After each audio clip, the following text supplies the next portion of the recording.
Your right to freedom of speech trump a trans person's right not to be offended?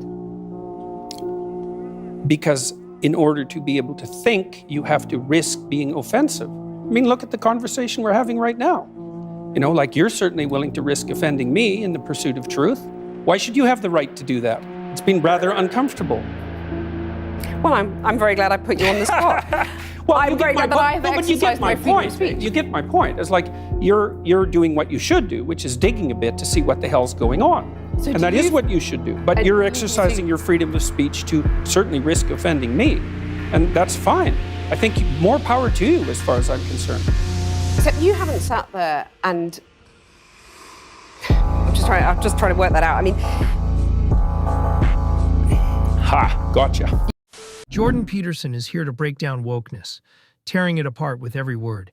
Men and women are basically alike in terms of personality, in terms of cognitive ability, in terms of leadership. But what it did find was that media depictions of men and women as fundamentally different perpetuate misconceptions, as does workplace bias. Oh God, so it's my fault. So men and women actually are more the same than they are different. But the issue is that small differences at the population level can turn into very large differences at the extreme. So, for example, men and women are broadly similar with regards to aggression, although men tilt a little bit more towards aggression. So that if you picked a random person out of the population, male and female, and you guessed that the male was more aggressive, you'd be right 60% of the time.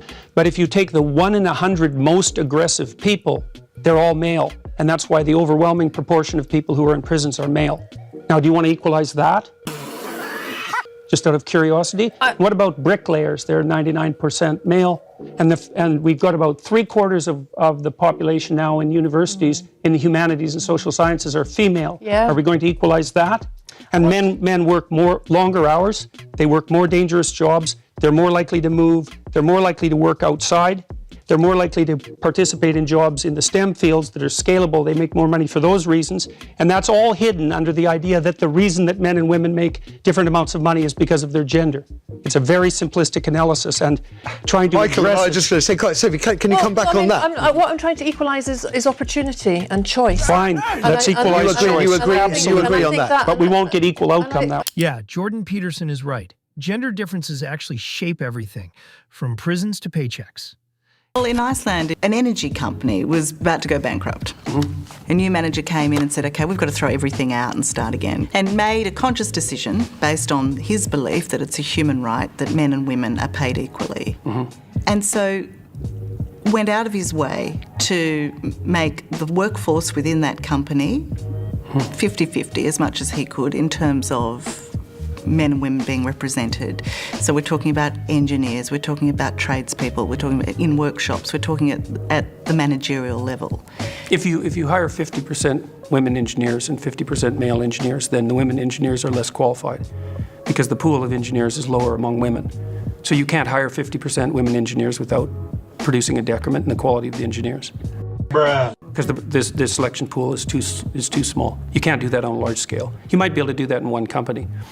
Yeah, and they certainly argue that it's not tokenism and they're not hiring second-rate women. They might argue that, but if you did it on a large scale, that's what would happen. Because look, you think about it mathematically. If there's 10 times as many male engineers as there are female engineers, and you insist upon hiring 50-50, then obviously the degree to which the female engineers are proficient cannot be the same as the degree to which the male engineers are proficient. It's mathematically impossible. So you're saying don't even try? No, I'm saying something much more specific than that. Now, one company might be able to do that for a short period of time in one isolated location. But there, of course, if you have a new manager come in and he's doing all sorts of new things, there's 50 reasons why the company is going to fail or succeed. And you can say, well, it was because of the gender equity policies. It's like, yeah, well, it's a multivariate problem. But they do point to the diversity now of the workforce, to improved morale, to improved strategies on how to come up with solutions to their increased profitability. None of that research is credible. It is clear that pushing diversity without solid proof sets a dangerous precedent for actual productivity and creativity.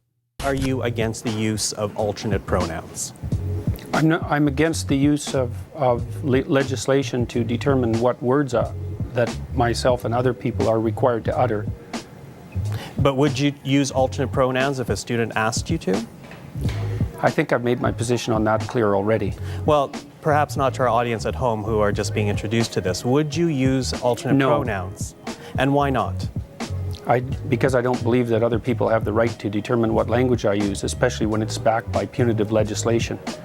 And when the words that are being required are the constructions, they're artificial constructions of people I regard as radical ideologues whose viewpoint I do not share. Well, we have a graphic to show our audience at home, just some of the pronouns being used or asked to be used as alternates. Among them you see here Z or Zim, Z or here, Z or Zir, also hey, or a rather, and per. So just some of the alternate pronouns there. Professor Pete, when you hear Professor Peterson saying that this is oppressive, how do you respond to that?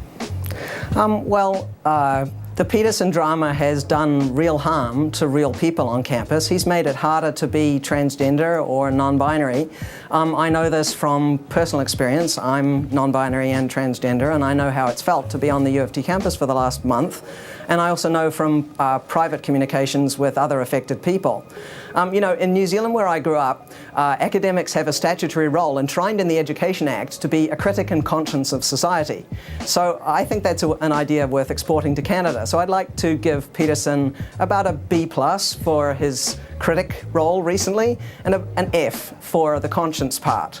A student once said to me when I finally obtained tenure, "Now, Professor, now that you have obtained superpowers, you must agree to use them for good, for peace and justice."